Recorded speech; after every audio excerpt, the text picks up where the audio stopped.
पिछले सेशन में हमने समाप्त किया था इस वक्तव्य पर श्री कृष्ण के, जब वो कहते हैं कि कर्म योगी ममत्व बुद्धि रहित केवल इंद्रिय मन बुद्धि और शरीर द्वारा भी आसक्ति को त्याग कर अंतःकरण की शुद्धि हेतु कर्म करते हैं। तो एक बार फिर इस बात को स्पष्ट कर लें, उसको पुनर्जीवित कर लें। ममत्व रहित इस शब्द पर श्री कृष्ण ने जोर दिया है। मेरेपन की भावना से जो हट गया है, वो जो इस पूरे संसार को, पूरे अस्तित्व को अपना होना जानने लगा है, उसको हम ममत्व रहित कहेंगे। जब हम मेरे का टैग किसी भी विचार, वस्तु, व्यक्ति कहीं भर लगाते हैं हम, तो उसी से हम एक सीमा पैदा करते हैं और उस सीमा से ही सारा द्वंद्व खड़ा होता है और सारी परेशानी, सारा उपद्रव फिर उसी से होता है। सारी हिंसा भी उसी से होती है। अगर हमारी बुद्धि ममत्व रहित हो, हम कल्पना करें, तो क्या होगा? जो होगा एक सहज व्यवहार होगा। हिंसा जैसी स्थितियां नहीं बनेंगी, क्योंकि हिंसा उपजती ही तब है जब ये मेरा है और ये मेरा नहीं है। ऐसे विभाजन हम करते हैं। ऐसे विभाजन करते ही हम हिंसा का मार्ग प्रशस्त कर देते हैं। और अगर हम ये मेरेपन की भावना अपने से हटा पाते हैं, जो कि कठिन होता है, लेकिन जीवन में बहुत सारी अच्छी चीज़ें होती हैं जो कठिन होती हैं लेकिन करी जाती हैं, उनको करना होता है, तो वो सुंदर होता है और फिर जीवन ज़्यादा शुद्धता से बहता है। शुद्धता से, जिसको श्री कृष्ण कह रहे शुद्धि हेतु कर्म करते हैं, जीवन में कोई अवरोध नहीं होता। जीवन तब शुद्ध है जब जीवन के प्रवाह में कोई अवरोध नहीं है। यह हमेशा ध्यान रखें। आज की यात्रा हम प्रारंभ करते हैं श्री कृष्ण के इस कथन से। वो कहते हैं, कर्म योगी कर्मों के फल का त्याग करके भगवत प्राप्ति रूप शांति को प्राप्त करता है और सकाम पुरुष कामना की प्रेरणा से फल में आसक्त होकर बंधता है। श्री कृष्ण अर्जुन को कर्मयोगी होने की प्रेरणा दे रहे हैं और उसमें वो उसको जो पहले भी कह चुके थे उसी बात को फिर वो कह रहे हैं कि फल का त्याग करके भगवत प्राप्ति रूप शांति को प्राप्त करता है। अब यहां पर शांति जो शब्द है, इसको हमेशा ध्यान रखें। जिन्हें मैं अध्यात्म के 4 आयाम या 4 स्तंभ कहता हूं, शांति उन्हीं में से एक है और शांति इतनी महत्वपूर्ण है। श्री कृष्ण कह रहे हैं भगवत प्राप्ति रूपी शांति, या शांति ही भगवत प्राप्ति है। भगवत प्राप्ति कुछ अलग से नहीं होती। श्री कृष्ण कह रहे हैं जो श्रेष्ठ काम करेगा, कर्मयोगी होगा, वो कर्म के फलों का त्याग कर पाएगा। त्याग करने का तात्पर्य यह नहीं कि हम फलों को जो हमारे जीवन में आएंगे हमारे कर्मों से, उनको हम स्वीकार ही नहीं करेंगे। जो जैसा आएगा हम उसको वैसा ही स्वीकार करेंगे। यही कर्मयोगी की पहचान है कि जब वो कर्म के फलों के त्याग की स्थिति में जीता है, तो उसके जीवन पथ पर कोई भी फल आता है वो उसका प्रतिरोध नहीं करता, क्योंकि जो आना था सो आया और उसने उसका स्वीकार किया। सकाम व्यक्ति फलों की चाहना करता है और बंध जाता है, फलों की चाह में बंध जाता है, आसक्त हो जाता है। क्यों? क्योंकि जैसा कि श्री कृष्ण कहते हैं कि सकाम पुरुष कामना की प्रेरणा से फल में आसक्त होकर बंधता है। फल में आसक्ति क्या है, ये होना चाहिए, ये नहीं होना चाहिए। जब कामनाएं व्यक्ति को घेरती हैं, कामनाएं अक्सर व्यक्तिगत हो जाती हैं, कामनाओं को व्यक्तिगत बनाता है व्यक्ति, पर्सनल बनाता है, उन्हें पर्सनलाइज करता है, तब वो जो फल आ रहे हैं उनके कारण नहीं बनता, वो बंधता है अपनी उस मानसिक प्रवृत्ति के कारण जो प्रतिरोध करती है कि ऐसा नहीं, ऐसा चाहिए।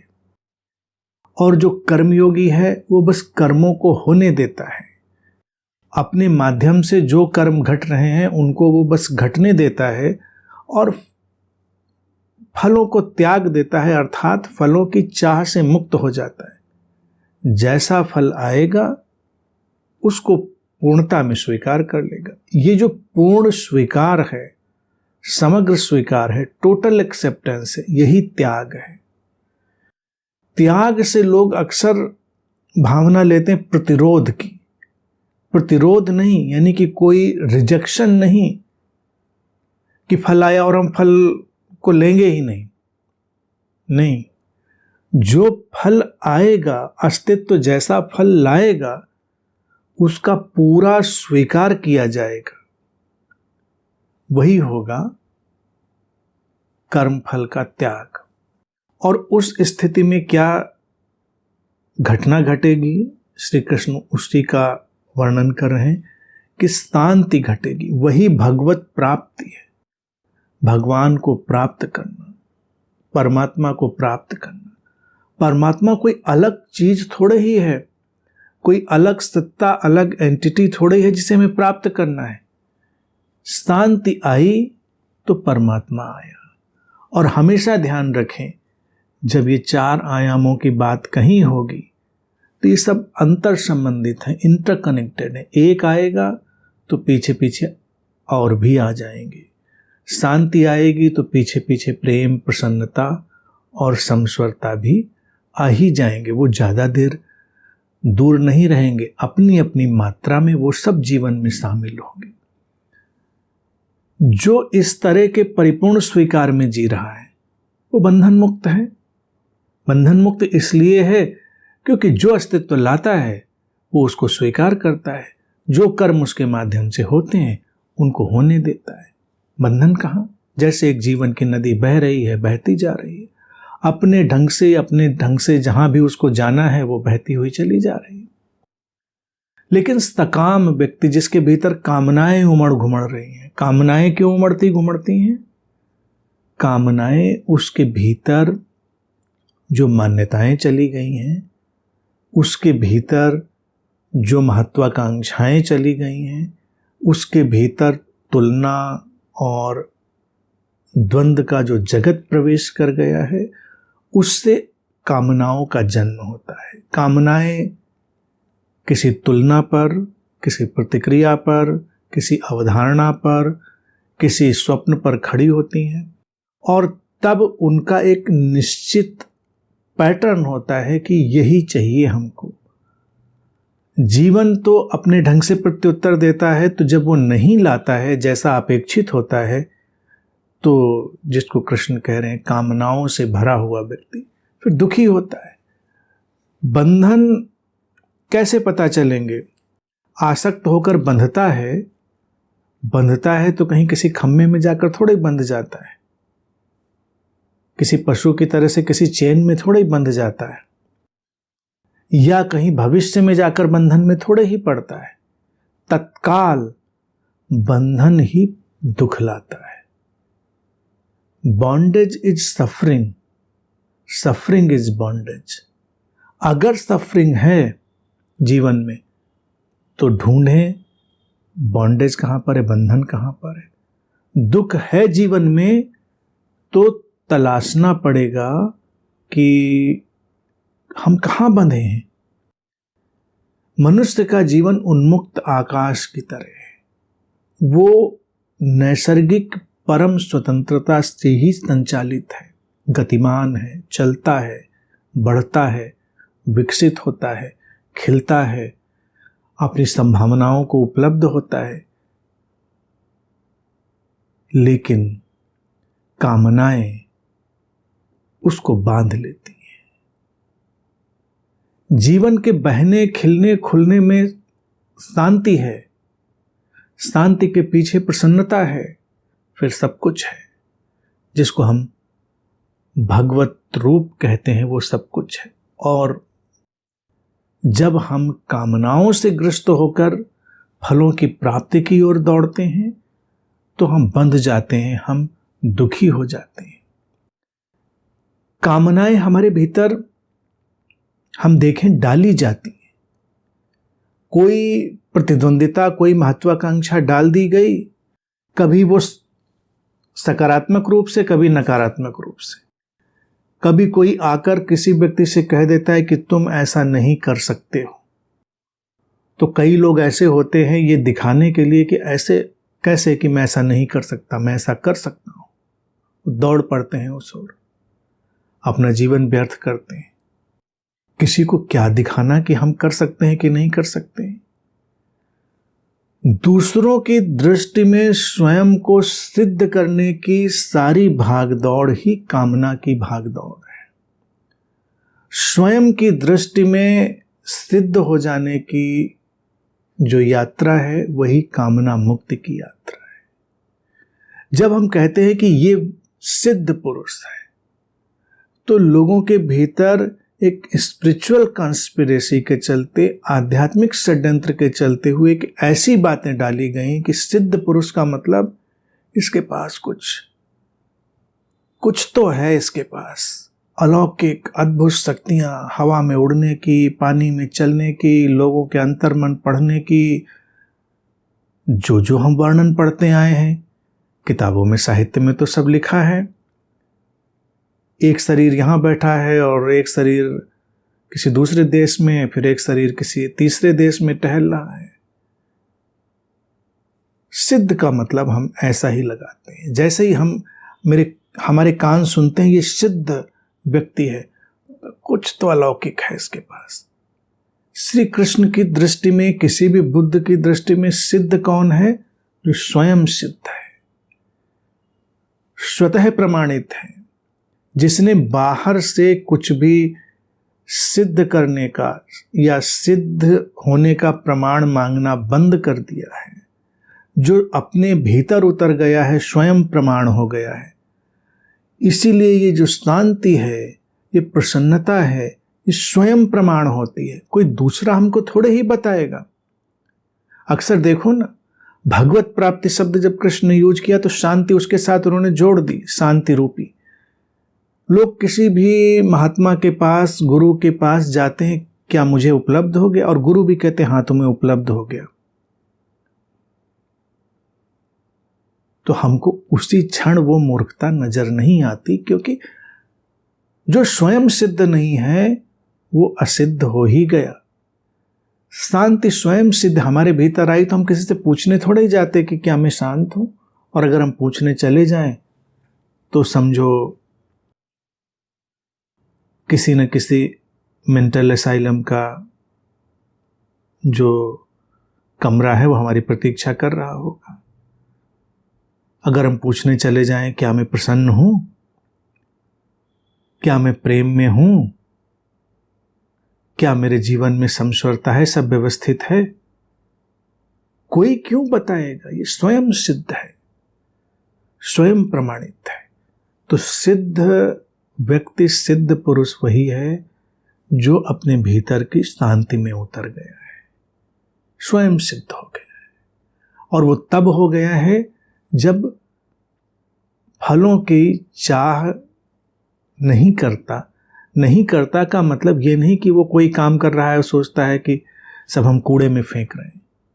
वो किचन में अगर एक खाना भी बनाने जा रहा है, कोई भी हो सकता है, स्त्री हो सकती है, पुरुष हो सकती है, तो उसका परिणाम तो अपेक्षित है ही कि इस परिणाम में ये चीज निकल कर आएगी। फल की चाहना नहीं का मतलब ये नहीं है कि फिर हम कोयला उठा लाए खाने के लिए, हम टिश्यू पेपर उठा लाए खाने के लिए, क्योंकि हम गए थे तो रोटी लेने, हमने सोचा कि रोटी के फल में क्या रखा है, टिश्यू पेपर ही खा लेते हैं। ऐसा तो हम नहीं करते। वहां पर परिणाम तो स्पष्ट है, लेकिन वो रोटी, वो सब्जी कैसी भी बन सकती है, कभी ज्यादा अच्छी, कभी कम, कभी कैसी भी, तो उसका पूरा स्वीकार है, उस पर कोई प्रतिरोध नहीं है।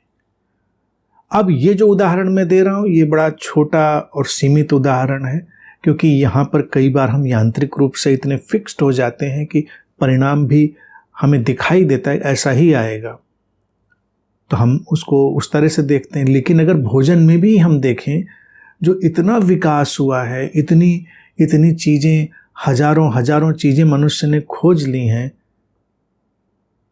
तो कभी तो उसने ऐसा कुछ किया होगा जब परिणाम उसको पता नहीं होगा कि इसका परिणाम क्या आएगा, इसका फल क्या आएगा, कि चलो ऐसे करके देखते हैं, तो कभी वो परिणाम और फल ज़्यादा अच्छा आ गया तो कोई नई चीज़ बन गई। तो ऐसे नए का जो भी निर्माण, किसी भी धरातल पर नए का निर्माण हो, वो तभी होता है जब हम एक फिक्स्ड परिणाम और फिक्स्ड जो रिजल्ट है, एक निश्चित परिणाम है, उसको छोड़ देते हैं, उसकी परवाह नहीं करते हैं। हम नए धाराओं, नए प्रयोगों, नए जो ढंग हैं उनमें प्रवेश करने के लिए बढ़ जाते हैं, अपने को खुला छोड़ देते हैं, अस्तित्व को अपने भीतर से बहने देते हैं, हम यांत्रिक नहीं रहते, तो नई नई चीजें आ जाती हैं जीवन में। लेकिन जैसा भी फल आए, उससे कोई प्रतिरोध नहीं, कोई लड़ाई नहीं कि ऐसा क्यों आया, ऐसा नहीं आना चाहिए था, ये गलत हुआ, ये सही हुआ। सकामी व्यक्ति, कामनाओं से घिरा हुआ व्यक्ति निरंतर लड़ रहा है, ऐसा नहीं होना चाहिए, वैसा नहीं होना चाहिए। उसको लगता है पूरी दुनिया ही उसके विरुद्ध खड़ी है। कितना तनाव है। लोगों को अगर पूछिए तो उनके मनोरोग की जो प्रारंभिक सीढ़ी है वो यहीं से शुरू होती है कि हर कोई, पूरी दुनिया उनके विरुद्ध खड़ी है। इसीलिए वो बंधे हैं, क्योंकि परिणाम की अपेक्षाएं बांध रही हैं।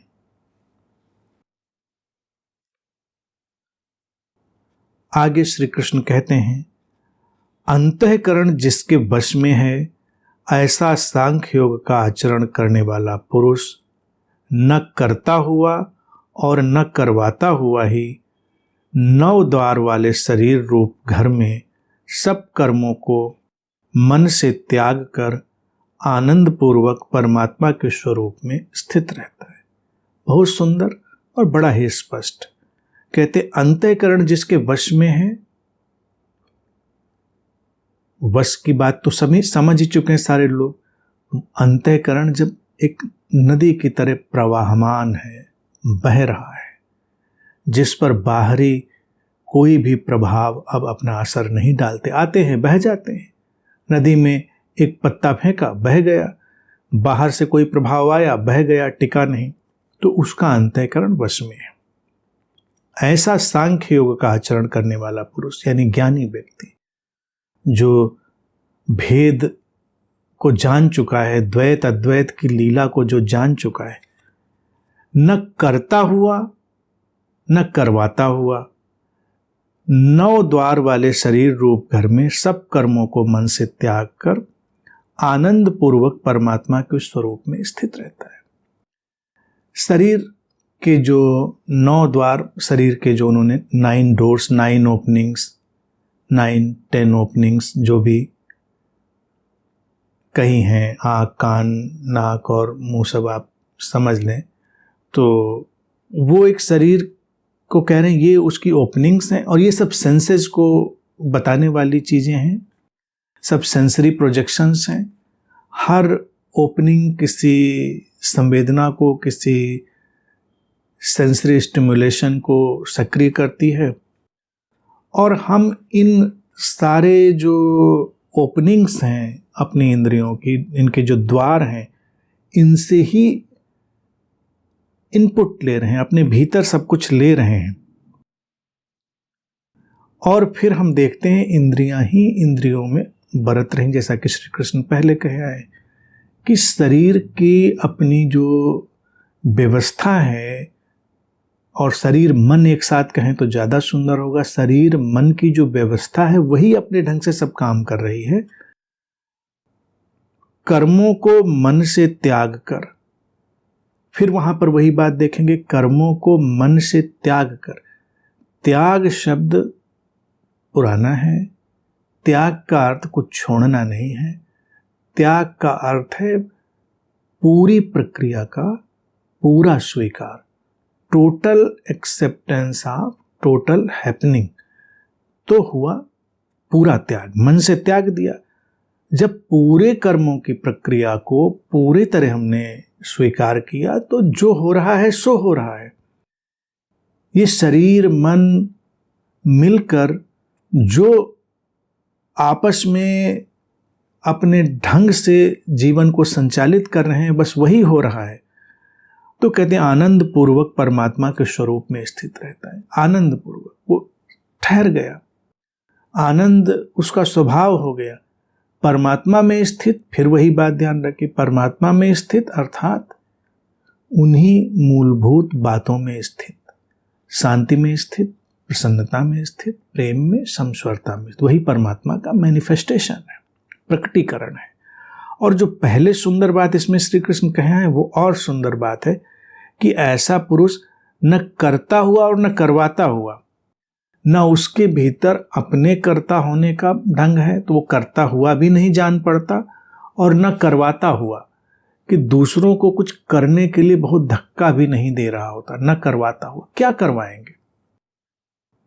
जो हो रहा है सो हो रहा है, हम उसके साक्षी हैं, सहयात्री हैं, बस इतना ही है। करवाना क्या है, करना क्या है? ना कुछ करना है ना कुछ करवाना है। जो हो रहा है उसमें सहभागी होना है, सहयात्री होना है, उस उत्सव में शामिल होना है, हमारे जीवन की इस धारा में जो बटता है उसको बटने देना है और उस उत्सव में शामिल रहना है। तो ऐसा श्री कृष्ण कह रहे हैं कि जो पुरुष, अब यहाँ पर भी ध्यान दें, बड़ी गंभीर गूढ़ बातें श्री कृष्ण कह रहे हैं अर्जुन से, लेकिन भूमिका वही बना रहे हैं। अभी वो थोड़ी ही देर में उसको धक्का देने वाले होंगे कि फिर जब ये सब समझ आ गई, जो हो रहा है उसके परिपूर्ण स्वीकार को जान लिया, तो उठो और अपने कृत्य को होने दो, अपने कृत्य को घटने दो। करना और करवाना क्या? अर्जुन भी किस द्वंद्व में उलझा है कि मैं ऐसा नहीं करूंगा। श्री कृष्ण अपनी स्थिति भी स्पष्ट कर रहे हैं कि वो कह रहे हैं कि मैं तुझसे कुछ करवा नहीं रहा हूं। अगर तू सोचता हो कि मैं तुझे कुछ पकड़ के करवा रहा हूं, मैं तो एक सहज परिस्थिति, सहज उत्पन्न हो गई घटना की ओर इशारा कर रहा हूं, और उसमें जो हो उसको होने देना है। अब भगवत गीता इतनी सटीक और स्पष्ट मनोवैज्ञानिक सत्यों के साथ हमारे सामने आती है श्री कृष्ण के माध्यम से, फिर भी इन वचनों पर ही कितना अटकाव है। करना करवाना, जैसे गीता को समझना और समझाने का अभियान चलाना। क्यों? जिसको समझना होता है वो समझ लेता है, जिसको नहीं समझना होता है वो नहीं समझता। जो ज्ञानी हो गया, सांख्य योग अर्थात जो उस अद्वैत की लीला को जान गया है, वो बस होने देता है, कृत्यों को घटने देता है। गीता जैसे ज्ञान को भी वो घटने देता है, करवाने की कोई चेष्टा नहीं। इसीलिए जब किसी गुरु के पास जाते हैं तो उसकी कोई चेष्टा ज्ञानी बनाने की नहीं है। वो ज्ञानी बनाने के लिए हमको कोई धक्के नहीं दे रहा है, लेकिन हम उसकी उपस्थिति में ज्ञानी हो जाते हैं, ऐसे ही जैसे हम किसी बहती नदी में उतर जाएं और हम धुल जाएं, स्नान कर जाएं। नदी थोड़ी इसलिए बह रही है कि हमको नहला देना है। अस्तित्व में जो कुछ भी सुंदर है, हम उसके संपर्क में आते हैं, रूपांतरित हो जाते हैं। तो ऐसे ज्ञानी की, ऐसे बुद्ध की उपस्थिति ऐसी ही होती है। हम उसके संपर्क में आते हैं, रूपांतरित हो जाते हैं। वो हमसे नहीं करवा रहा है, वो हमको दिन रात घिस नहीं रहा है कि अब सुबह 2 घंटे ये पाठ, फिर 2 घंटे, फिर ये ध्यान, फिर 4 घंटे वो चीज। ऐसा नहीं। लोग इकट्ठे होते हैं तो कभी प्लेफुल्ली उस शेड्यूल को बना देना पड़ता है। देखो मेरे पास भी जब आप सब लोग आते हैं तो एक प्रोग्राम बना देते हैं कि ऐसे बैठेंगे ऐसे मिलेंगे। वो केवल सहूलियत के लिए, क्योंकि आए हैं तो व्यवस्था से बैठ जाते हैं, केओस थोड़ा ही करना है। लेकिन आप जब देखेंगे कि उस व्यवस्था में भी व्यवस्था कहाँ है, उसमें भी तो सब अस्तित्वगत बह रहा है। जो होना है वही होता है।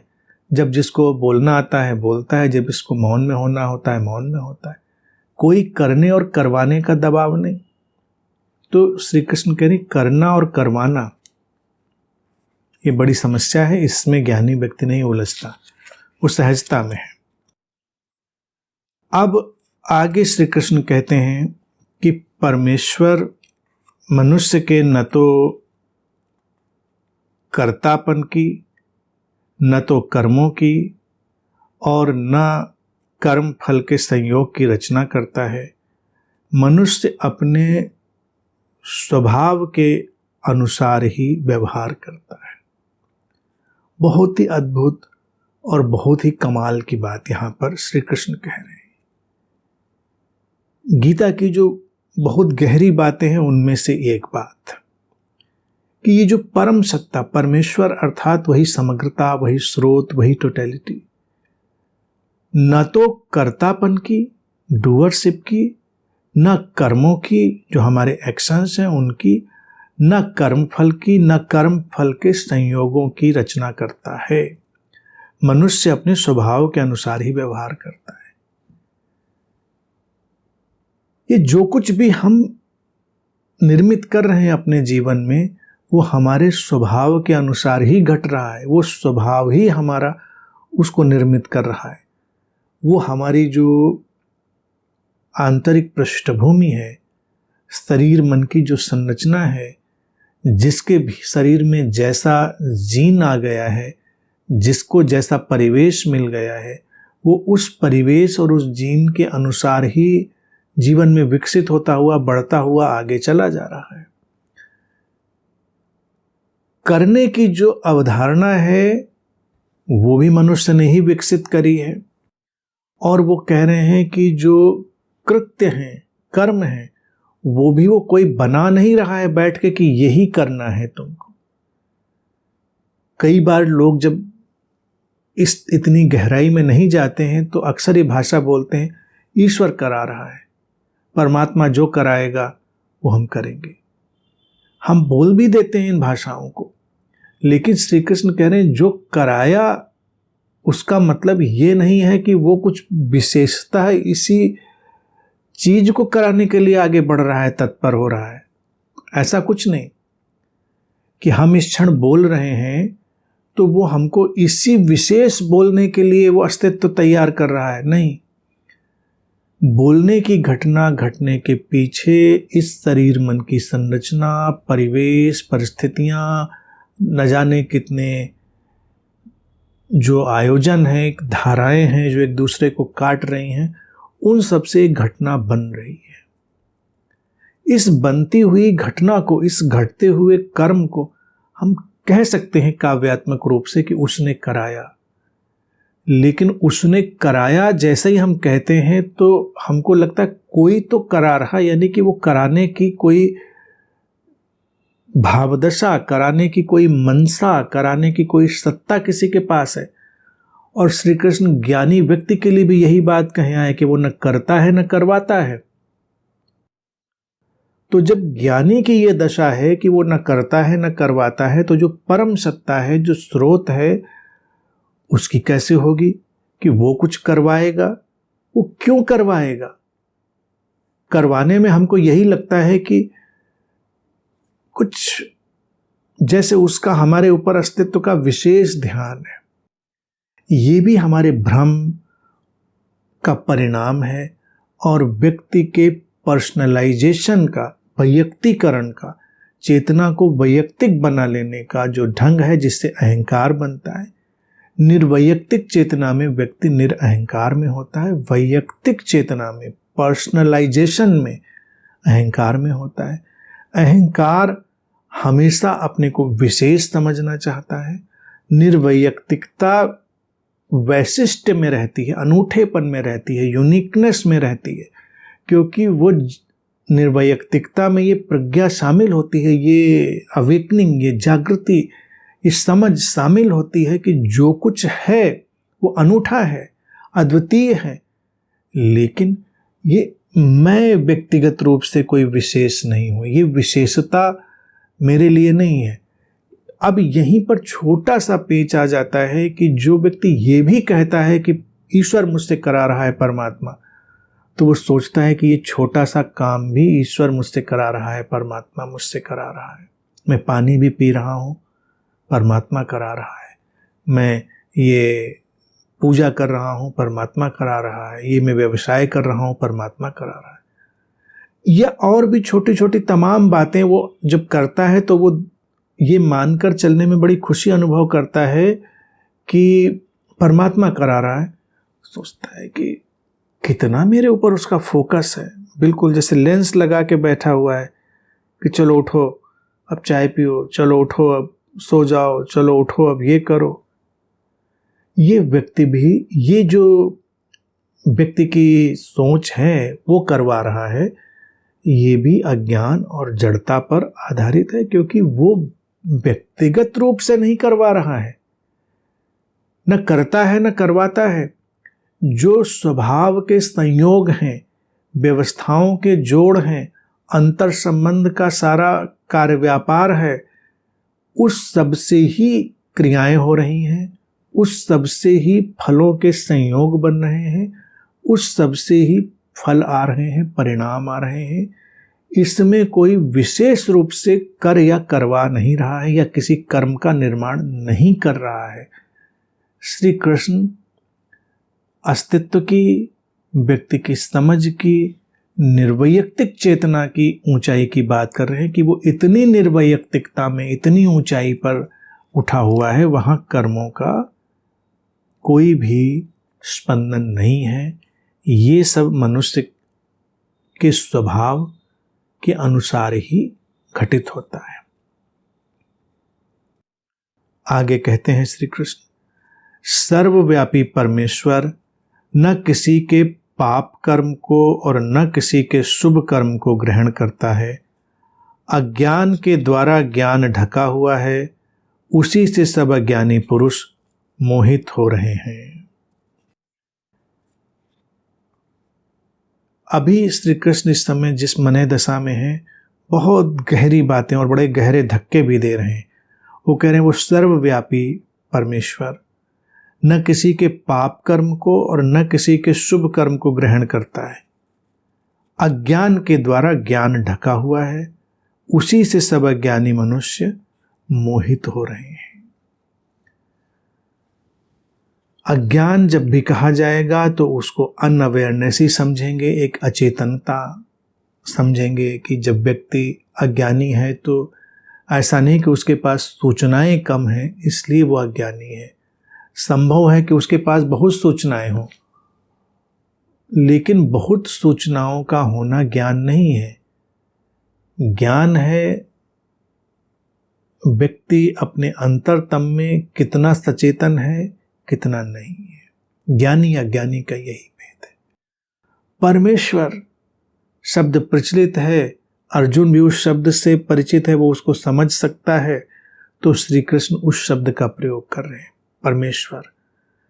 अब इतनी अद्भुत बात उन्होंने यहां पर कह दी है कि उसको समझेंगे तो एक कल्टलेस स्पिरिचुअलिटी, संप्रदाय विहीन अध्यात्म का जो ढंग है वो पैदा होता है। श्री कृष्ण जैसे लोग कल्टलेस स्पिरिचुअलिटी के ही प्रतिनिधि हैं। कुछ भी करो, पुण्य करो, पाप करो, अस्तित्व को इससे कोई लेना देना नहीं। वो कर्म नहीं ग्रहण करता, वो कुछ ग्रहण नहीं करता, वो तो बस है संभावनाओं के अनंत व्यापकता के रूप में, एक फील्ड ऑफ इन्फिनिट पॉसिबिलिटीज कह सकते हैं। अनंत संभावनाओं का क्षेत्र, डायमेंशन ऑफ इन्फिनिट पॉसिबिलिटीज, अनंत संभावनाओं का कोई आयाम या अनंत संभावनाओं की कोई सत्ता, बस उस रूप में वो अस्तित्व है, वही परमेश्वर है, वही परम सत्ता है। तो अब हमारे कुछ भी करने से उसके ऊपर कोई परिणाम नहीं होने वाला है कि हम ये शुभ कर्म करेंगे तो कुछ उसके ऊपर परिणाम हो जाएगा, हम कुछ अशुभ कर्म करेंगे तो उसके ऊपर परिणाम हो जाएगा। यहां पर श्री कृष्ण क्या कर रहे हैं, बहुत चतुराई से, अभी वो इसको बहुत खोल नहीं रहे, आगे जाकर हो सकता है संभवतः वो उसको खोले इसके अर्थों को, लेकिन अभी वो कर्मों की सारी अवधारणाओं को समाप्त कर दे रहे हैं, कर्म फलों की अवधारणाओं को समाप्त कर दे रहे हैं। और वो जो लोगों के भीतर भक्ति, पूजा और इत्यादि के कर्मकांडों के जो सारे आयोजन पड़े हैं उनको वो समाप्त किए दे रहे हैं। कुछ उसको कुछ लेना ही नहीं है, वो कुछ उस तक पहुंचता ही नहीं। क्यों नहीं पहुंचता? क्योंकि ये इसी संसार का हिस्सा है, ये इसी स्थान समय हमारी सोच, हमारी प्रकृति का हिस्सा है। हम क्या करते हैं, कैसे करते हैं, ये अभी की हमारी समझ, संस्कारबद्धता, हमारी जो भी अप टू डेट कंडीशनिंग है, हमारी सचेतनता है, उसी के अनुसार हम सब व्यवहार कर रहे हैं। तो जब कोई पाप कर्म भी परमेश्वर ग्रहण नहीं करता और शुभ कर्म भी ग्रहण नहीं करता, तो ये शोरगुल क्यों बरपा है, ये हंगामा क्यों बरपा है कि हम इतनी पूजा, इतना पाठ, इतनी भक्ति ये सब करने में लगे? क्यों लगे हैं लोग? कभी उनको पूछो क्यों लगे हो? लोग बड़े चालाक हो गए हैं बातें सुनकर। अगर उन्होंने मुझे भी सुन लिया है और वो छोड़ भी नहीं पा रहे हैं तो वो क्या कहेंगे, बस प्रसन्नता के लिए, शांति के लिए, हमें कुछ लेना देना थोड़ा ही है, बस कर लेते हैं। लेकिन ऐसा नहीं कि कर लेते हैं, हमको कुछ चाहिए, हमको लगता है कुछ शुभ, कुछ पुण्य करके, कुछ पूजा करके कुछ प्रभावित कर दें हम। वो तो प्रभावित ही नहीं हो रहा। श्री कृष्ण कह रहे हैं वो तो ग्रहण ही नहीं करता, कुछ भी तटस्थ है, विरक्त है, निर्लिप्त है। जो कुछ हो रहा है वो तो हमारे ही स्वभाव, हमारे ही जीवन की व्यवस्था के अनुसार हो रहा है। वो परम सत्ता निर्लिप्त है। पूजा करो, पाठ करो, मंदिर में बैठे रहो, वहीं आसन जमा लो, मस्जिद गुरुद्वारे में बैठे रहो, उस पे, परम सत्ता पे कोई फर्क नहीं पड़ता। हमारे ऊपर पड़ता हो तो अलग बात है।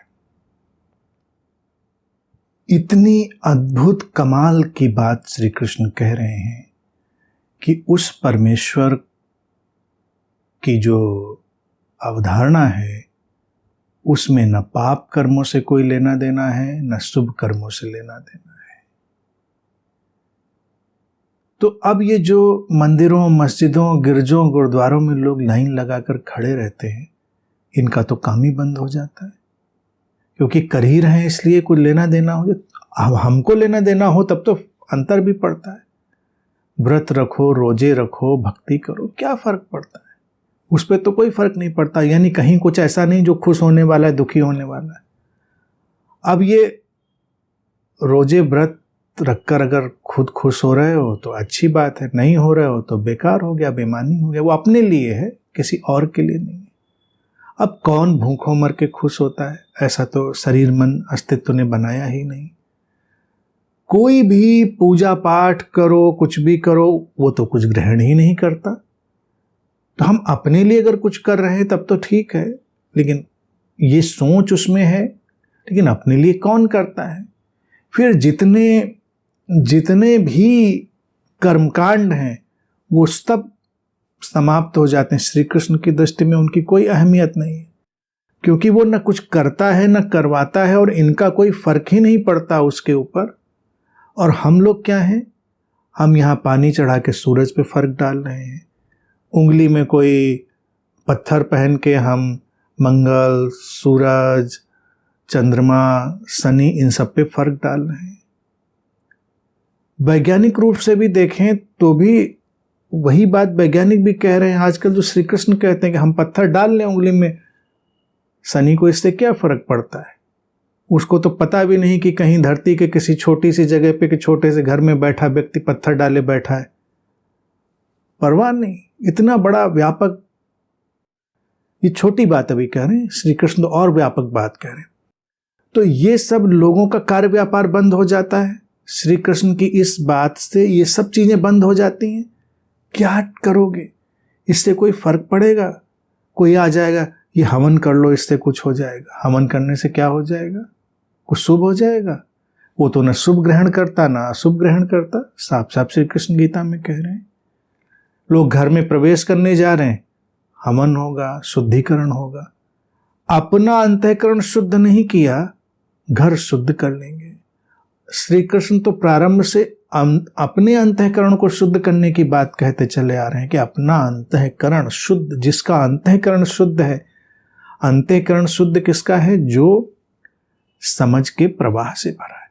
तो ये जो श्री कृष्ण का वक्तव्य है कि वो जो परमेश्वर है वो पाप कर्म और शुभ कर्म कुछ भी ग्रहण नहीं करता, अत्यंत क्रांतिकारी है। वो धार्मिक दुकानदारी को, सारे रिलीजियस बिजनेस को बंद कर देता है।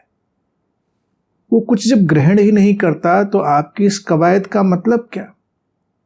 लाल कपड़े पहनो, पीले कपड़े पहनो, नीले पहने, काले पहने, नहीं पहने, उस पर कोई फर्क नहीं पड़ता। हमको अच्छा लगता है लाल काला नीला पीला पहनना तो अलग बात है, लेकिन ये सोचकर पहनना कि उस परमेश्वर को इससे कोई फर्क पड़ता है, ये जड़ता हो जाएगी। आप भजन गाओ, कीर्तन गाओ, कोई नाम जपो, कुछ भी करो, सिर के बल खड़े रहो, पेट के बल लेटे रहो, कांटों पे बैठे रहो, फूलों पे बैठे रहो, परमेश्वर पर कोई फर्क नहीं पड़ता। वो ग्रहण ही नहीं करता इन सारी चीजों को, निर्लिप्त है। फर्क किस पे पड़ता है? इसी शरीर मन पे। और ये शरीर मन किस चीज के लिए डिजाइंड है? शरीर मन किस चीज के लिए तैयार है? वही चार बातें। शरीर मन उन्हीं चार स्तंभों के लिए तैयार है, उन्हीं चार बातों के लिए, और उसको कुछ नहीं चाहिए। इसीलिए श्री कृष्ण कहते हैं कि अज्ञान के द्वारा ज्ञान ढका हुआ है, उसी से सब अज्ञानी मनुष्य मोहित हो रहे हैं। ये जो स्थिति है ये बस ऐसी है कि एक धुआं है जो छा गया है, जो दिखाई नहीं दे रहा है। अज्ञान के द्वारा ज्ञान ढका हुआ है। श्री कृष्ण ऐसा नहीं कह रहे हैं कि अज्ञान और ज्ञान एक इवोल्यूशन है। यहां पर वो ये नहीं कह रहे हैं कि अज्ञान ही बदलकर ज्ञान बनता है, ऐसा नहीं है।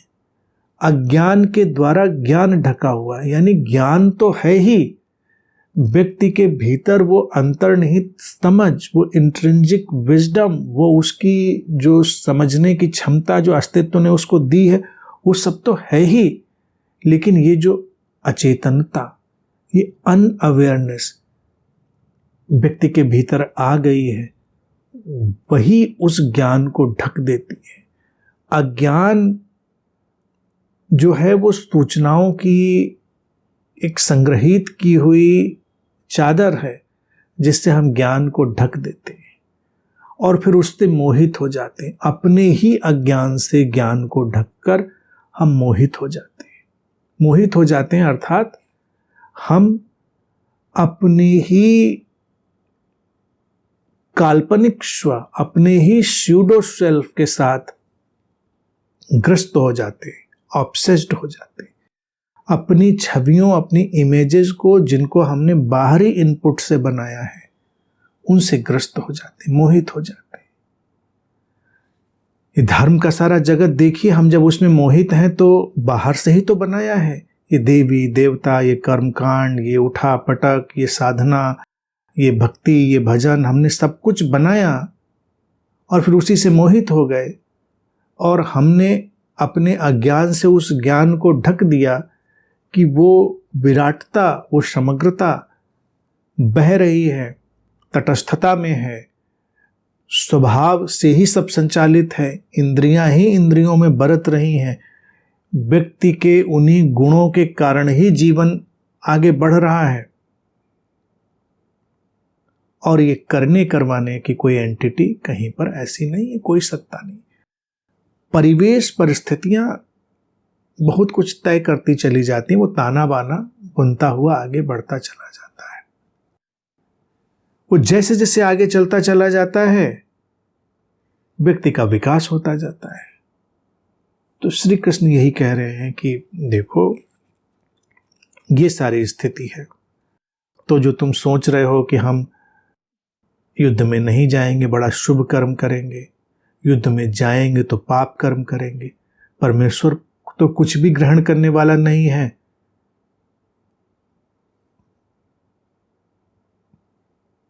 समग्रता में जो क्षण निर्मित हुआ है, जो परिस्थिति बनी हुई है, उस परिस्थिति में बस हमको पूरी सचेतनता से उतरना है। क्योंकि जो करना ना करना है वो हम इसी दृष्टि से देखते हैं कि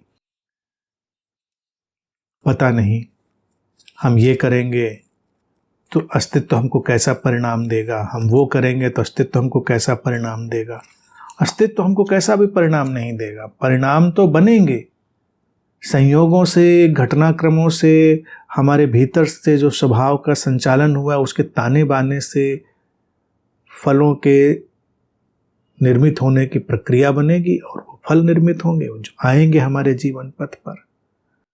तो एक बहुत ही मुक्त करने वाली और व्यक्ति को आत्मनिर्भर बनाने वाली, सचेतन बनाने वाली ये जो देशना इस वक्तव्य पर श्री कृष्ण के माध्यम से आ रही, कोई बाहरी पकड़ नहीं, सारी बैसाखियों से मुक्त। कोई बैसाखी ही इसके बाद हाथ में नहीं रह जाती, क्योंकि बैसाखियां, जो धार्मिक बैसाखियां व्यक्ति पकड़ता है, वो पकड़ता ही इसलिए है कि कुछ करने से कुछ हो जाएगा। हम रोज अगरबत्ती दिखा देंगे तो कोई सत्ता कहीं कुछ तो खुश हो जाएगा और अच्छा हो जाएगा। वो अगरबत्ती दिखाने से कोई खुश होता है तो और जीवन में अंतर डाल देता है, तब तो हो गया काम। फिर बिल्कुल अगरबत्ती की फैक्ट्री लगा दो, सुबह शाम जलाते रहो।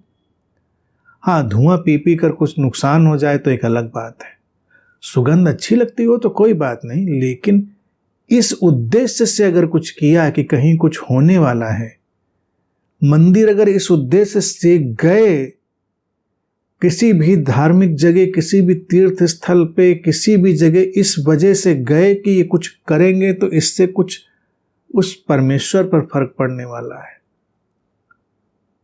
तो ये व्यर्थ हो गया।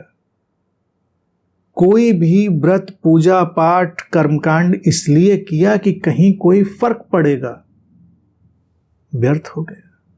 श्री कृष्ण कह रहे नहीं फर्क पड़ता, क्योंकि अस्तित्व अपनी ही विराटता में है, वो समग्रता में है, उसमें समग्र संयोगों का समन्वय है, यानी कि जो एक टोटल फंक्शनिंग है वही उस टोटलिटी में शामिल है। समग्र परिस्थितियों का समग्र समन्वय,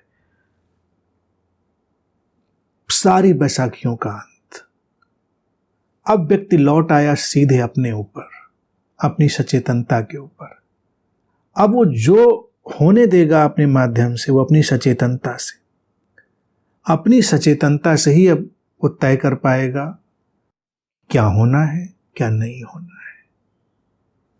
लेकिन वो सारी सोच गई, भार गया, कर्म बंधन गए, परिणाम गए, सब चीजें गईं, अज्ञान का धुआं गया, तो जो मुक्ति का आकाश है वो खुल गया, पूरी तरह खुल गया। श्री कृष्ण उसी मुक्ति के आकाश में ले जाने की तैयारी कर रहे हैं। उनकी मुक्ति कोई मुरब्बा नहीं है, उनकी चेतना कोई चूरन नहीं है जो किसी पुड़िया में बांध के किसी को दे दो, थोड़ा थोड़ा करके फाँकते रहना। या उनकी मुक्ति कोई मुरब्बा नहीं है कि डाल दो और मुक्ति हो गई। वो एक आकाश है, निस्सीम आकाश और तटस्थ, निर्लिप्त। जो होगा वो इस शरीर मन, इस परिवेश, इस क्षण और समग्रता के कुछ विशिष्ट संयोगों से ही होगा। जो होगा इस क्षण होगा, वो हमारी सचेतनता से हो सकता है या हमारी अचेतनता से हो सकता है, अज्ञान के धुएं से ढककर हो सकता है या ज्ञान के प्रकाश में चलकर हो सकता है। बस इतना ही है और यही सार है। इतनी मुक्ति की बातें, इतनी कल्टलेस बातें कहीं पाना दुर्लभ है।